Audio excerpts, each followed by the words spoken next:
This case chronology feature video is on do the work once. Arguably one of the best features of case chronology, though that's up for a lot of debate because there are so many. But the idea is when you are looking at a document, whether you're a doctor or a lawyer, an academic or researcher, you can go through, you can highlight the components that are important to you. You can put information into your notes, whether you're dictating them, whether you're typing them in text. So I'm going to type in text here. This is Mark, and I'm going to hit save. You can create labels. My name's already in there. So put that. I'm going to hit add and save. And so the idea is you look at this document once, and this one's part of a staple, so you can go down and go through, add your notes to it. There's multiple ways to add notes. Again, you can type. You can actually take a screenshot, a snippet from over here, and put it in there. When facts actually matter for your report, taking a snapshot of the actual facts will reduce errors. But the topic of this video is do the work once. So what does that mean? So as I review this page and I hit save,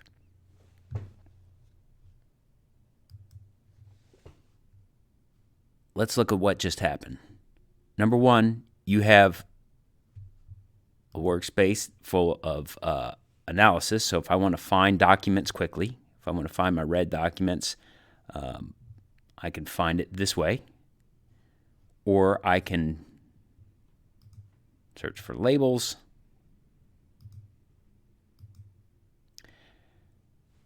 So the work goes into, and all these filters go into my analysis filters from just doing that one review of the page.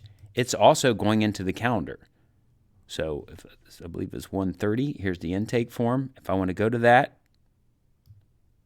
right there, this is Mark. It's in the notes. If I want to actually go to the page, I'm right back into the page from the dynamic calendar that was generated. One of the coolest features of case chronology is the timeline. So I can do show all, and I can zoom down, and we can also find it there. Let's see, what was it, 1:30?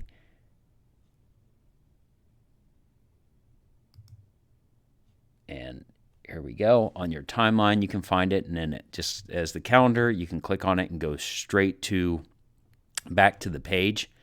And keep in mind, when you're in case chronology, you are always looking at the actual document. Any other software that's out there that uses multiple pieces of software, you're always doing spreadsheets or dashboards or abstractions. This, you're always in the documents, and you can always find the documents very quickly if you need to go back and review and make changes, or you're working collaboratively. And then one of the other cool features is I'm going to create a report.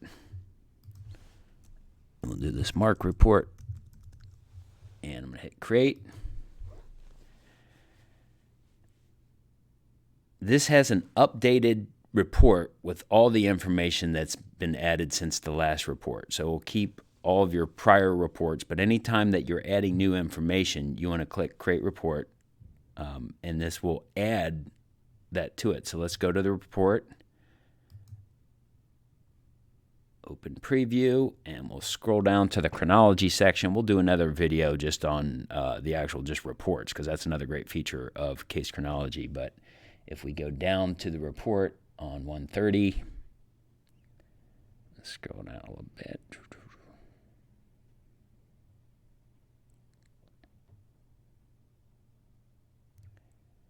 There we go, January 30th.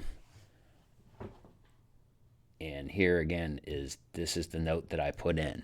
So not only is it in the calendar, it's in the timeline, it's in the analysis filter, and it's in the report. And just like everything else, if I want to go right back to this page, I can click on the report